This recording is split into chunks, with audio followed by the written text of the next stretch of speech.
Nabi Muhammad bukan Nabi yang biasa. Nabi Muhammad adalah Nabi yang penolong kita nanti di hari kiamat.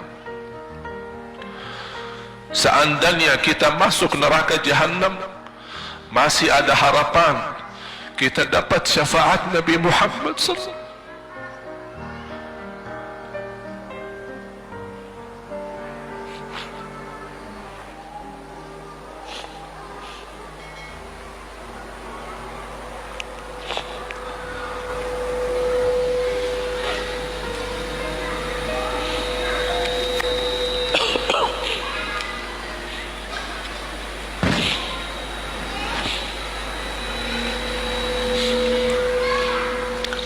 Yang masuk neraka saja dapat syafaat Rasul. Jadi sejauh mana kita bisa mencintai beliau, sejauh mana kita minat mempelajari kehidupan beliau, sejauh mana kita mengenal sunnah-sunnah beliau. Di zaman ini, umat yang paling bodoh terhadap beliau kita umat Islam.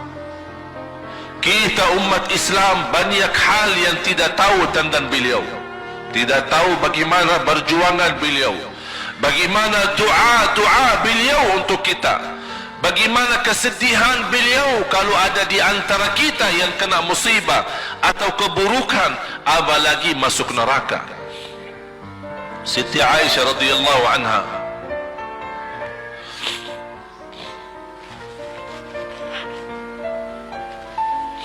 Siti Aisyah radhiyallahu anha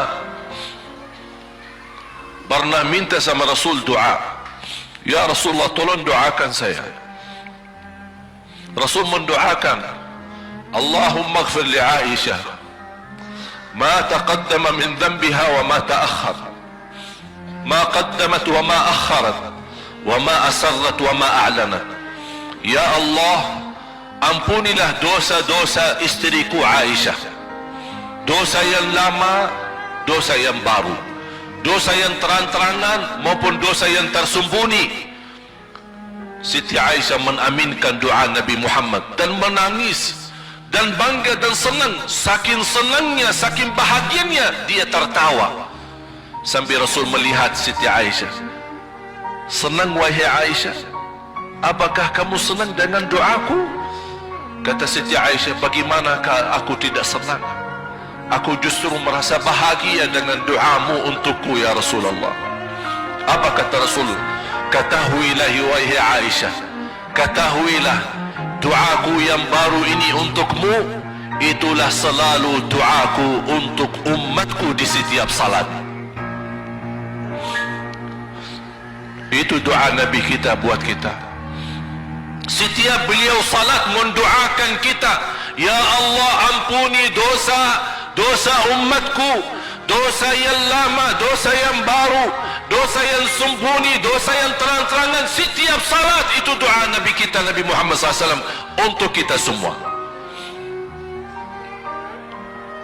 Apa yang diminta oleh Rasul? Rasul tidak minta banyak dari kita. Salah satu yang diminta oleh Rasul dan memohon, satu itu berbanyak, itu satu-satunya yang Rasul minta banyak. Selain itu Rasul tidak pernah minta banyak. Satu-satunya Rasul minta banyak. Apa? Salawatlah kepadaku, berbanyaklah salawat kepadaku. Mengapa Rasul minta berbanyaklah salawat kepadaku? Kenapa tidak minta amalan yang lain untuk dibanyakkan salawat atau amalan yang lain? Mengapa hanya salawat? Rasul berpesan berbanyaklah salawat kepadaku, karena Rasul tahu dengan kita berbanyak salawat kita akan dijamin dapat syafaat beliau, dan itulah beliau yang diinginkan.